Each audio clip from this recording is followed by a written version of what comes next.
Hello guys, before we go ahead, let me tell you today's topic, and today's topic is also daily use sentences because I am going to make a long series of these types of sentences. So day is second, आज हमारा दूसरा दिन है और हम daily use sentences की series बना रहे हैं। तो इसमें बहुत सारे इंपॉर्टेंट ऐसे सेंटेंसेस हम लोग सीखेंगे जिनमें ज़्यादा ग्रामर का यूज़ नहीं होता, बल्कि यूँ कह सकते हैं कि थोड़ा टिपिकल सेंटेंसेस होते हैं और ये सेंटेंसेस हम मॉडिफाइड करके बना सकते हैं। बहुत सारे वर्ड्स हम यूज़ करके बनाते हैं, तो ये सेंटेंस हमारे लिए बहुत इंपॉर्टेंट होते हैं, इनको समझना बहुत ज़रूरी है। इसको आप वर्ड टू वर्ड ट्रांसलेट नहीं कर सकते हैं, जैसा आप चाहते हैं कि मैं जाता हूँ तो आई गो कर दिया आपने, है ना। तो देखिए, आज की इस सीरीज़ में सबसे पहले मैंने प्रायोरिटी किस चीज़ को दिया है?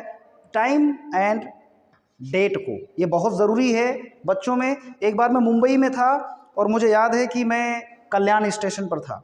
वहाँ पर मेरे साथ में एक फ्रेंड गया हुआ था, तो मैंने उससे पूछा, ज़रा देखो ट्रेन जो आ रही है वो लेट है, टाइम क्या हुआ है। तो वो लड़का चूँकि देहात से गया था, मेरे साथ गांव से गया हुआ था, तो उसको कुछ ना कुछ नॉलेज था। तो उसने पूछा उस बंदे से जाकर जो मुंबई में था, पूछा कि क्या वजह है, मतलब इंग्लिश में पूछा उसने। तो पूछा व्हाट इज़ द टाइम। देखिए मैंने सेंटेंस लिखा है व्हाट इज़ द टाइम। ये एक गलत तरीका है पूछने का, इट्स रॉन्ग वे, ठीक है। व्हाट इज़ द टाइम कभी नहीं पूछना चाहिए। उसने पूछा व्हाट इज़ द टाइम, उसके बाद आकर मुझसे हंसकर बात कर रहा है कि मैंने टाइम पूछ लिया उससे और वो बता नहीं पाया। और वो क्यों नहीं बता पाया? इट हैपेंड बिकॉज ऑफ उसका क्वेश्चन जो था वो रॉन्ग था, ठीक है। आप कभी भी टाइम पूछिए तो या तो बोलिए what is the time by your watch, what is the time by your watch, या बोलेंगे टाइम प्लीज़। सबसे इजी और सबसे इफेक्टिव आपका ये सेंटेंस है, टाइम प्लीज़ सबसे अच्छा, टाइम प्लीज़। या बोलेंगे what is the time by your watch, यानी आपकी घड़ी में क्या बजा है। ये दो तरीके हैं समय पूछने के लिए। कभी भी आप व्हाट इज़ द टाइम मत पूछना कि क्या बजा है, ठीक है। तो क्या बजा है या क्या समय हुआ है, इसके लिए आप समय हुआ है के लिए परफेक्ट टेंस मत लगाइएगा, ठीक है। हैज़ और हैव का प्रयोग करेंगे, वो यूज़ यहाँ पर नहीं होगा। ये डेली यूज सेंटेंस में बड़े ही अच्छे सेंटेंसेस हैं, इनको आपको सीखना है इस तरह से। देखिए मैंने आपको बार बार बताने की कोशिश किया है, चाहे जितना कोई दावा कर ले। आमिर खान साहब फिल्म स्टार है, आपको पता है, मुंबई में, मुंबई फिल्म इंडस्ट्री में। उन्होंने एक बार कहा था कि किसी भी चीज़ को सीखने की जो अवधि होती है, उसका जो टाइम पीरियड होता है वो 2 साल से कम नहीं होता। इसीलिए एक डिप्लोमा कोर्स कम से कम 2 साल का माना जाता है। क्योंकि आप ये बताइए कि इतनी बड़ी भाषा है, कोई भी भाषा है, ठीक है, उस भाषा को आप यूं ही रट करके कैसे बोल सकते हैं? कोई ऐसे कैसे सिखा सकता कोई आपको? मैं 7 दिन में सिखा दूंगा, आपको 15 दिन में सिखा दूंगा। यूट्यूब पर बहुत सारे टीचर पड़े हैं, लेकिन ये गलत दावा है, आप खुद समझ सकते हैं।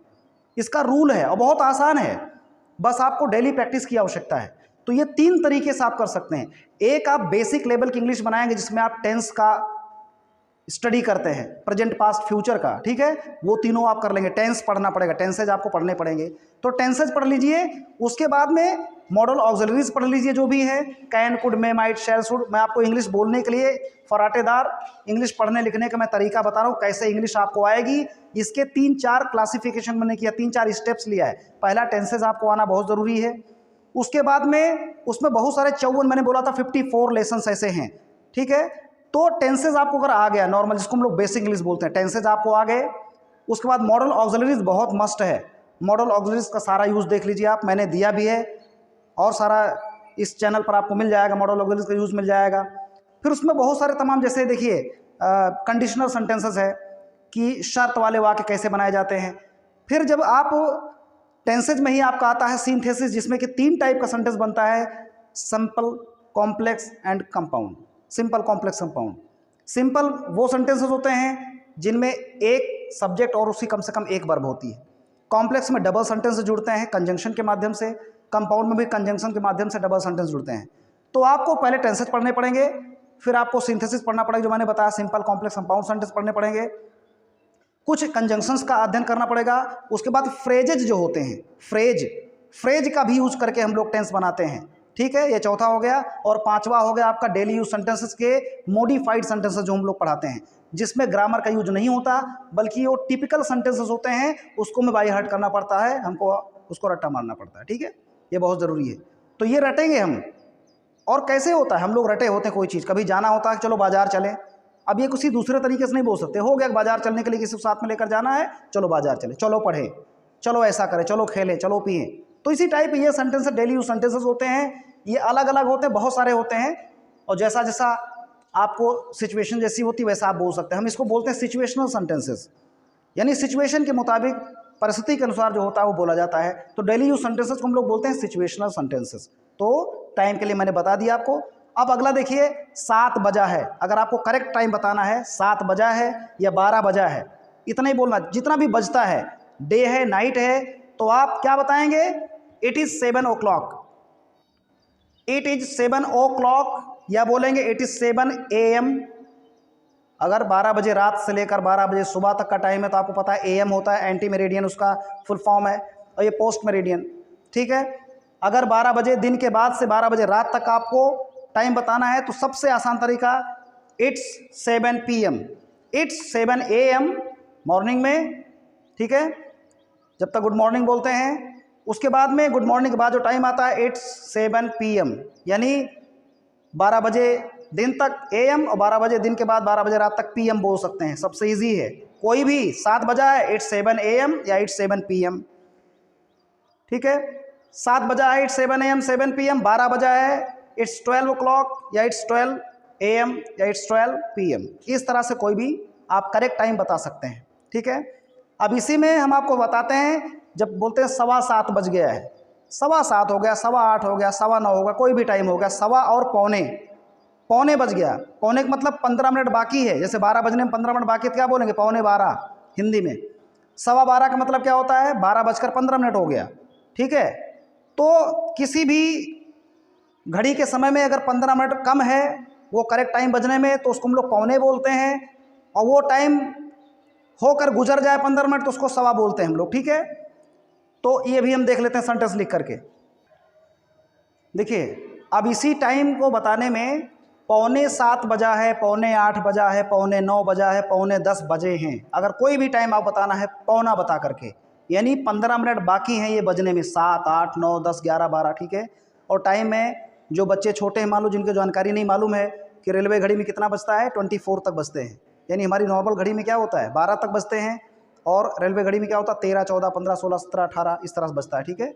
तो जो इस तरह के हैं जिसमें हम लोग यात्रा करते हैं, तो उसमें रेलवे घड़ी हो गया, और आपका एयरवेज अगर यात्रा करते हैं तो इन सब में क्या होता है, 24 तक बजता है। यानी उसको 13, 14, 15, 16 इस तरह से करते हैं, 13, 14, 15, फिर 24 तक बजता है। तो जो भी आपको टाइम बताना होगा आप कैसे बोलेंगे? अगर 15 मिनट बाकी, मान लो 7 बजने में 15 मिनट बाकी है, तो उसको पौने बोलते हैं हम लोग हिंदी में। 6:45 बजा है, यानी 15 मिनट बाकी है 7 बजने में, तो कैसे बोलेंगे? It's quarter.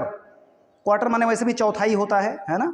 तो इट्स 7:15। अब क्वार्टर माने क्या होता है? 1 घंटे में 60 मिनट होता है ना, 60 मिनट्स।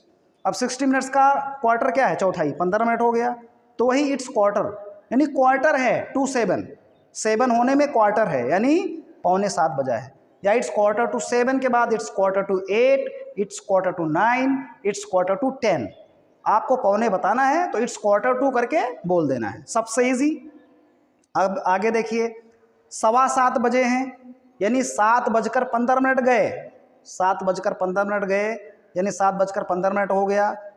तो इसको इस तरह से बोलेंगे, जहाँ पर क्वार्टर बोलते थे वहाँ पर सीधा बता देंगे इट्स 15:07 नाउ, इट्स 15:07 नाउ, यानी 15 गुजर गए और 7 नाउ या 7 नाउ, 7 अब हैं। इसका मतलब हुआ कि 7:15 हो चुके हैं, ठीक। इट्स 15 मिनट्स भी बोल सकते हैं अगर आपको बोलना है क्लियरली, अगर समझाना है तो। फिलहाल इट्स 15:07 नाउ, यानी 7:15 हुए हैं। और ये तो हो गया सवा और पौने की बात। और कभी भी आप बताना है कि इतना बजकर इतना मिनट हुआ है, ठीक है, जैसे 7:10 हुआ, 7:15 हुआ, 20 मिनट हुआ, 30 मिनट हुआ, 40 मिनट हुआ, 45 मिनट हुआ, इस प्रकार अगर कभी कहना है तो आप ऐसे भी बोल सकते हैं, it's 10:07 now, it's 20:07 now, it's 25 past, इस तरह से बोल सकते हैं। जितनी भी हैं 30 पास्ट, 35 पास्ट, ठीक है, 40:07 नाउ, इस तरह से आप बता सकते हैं।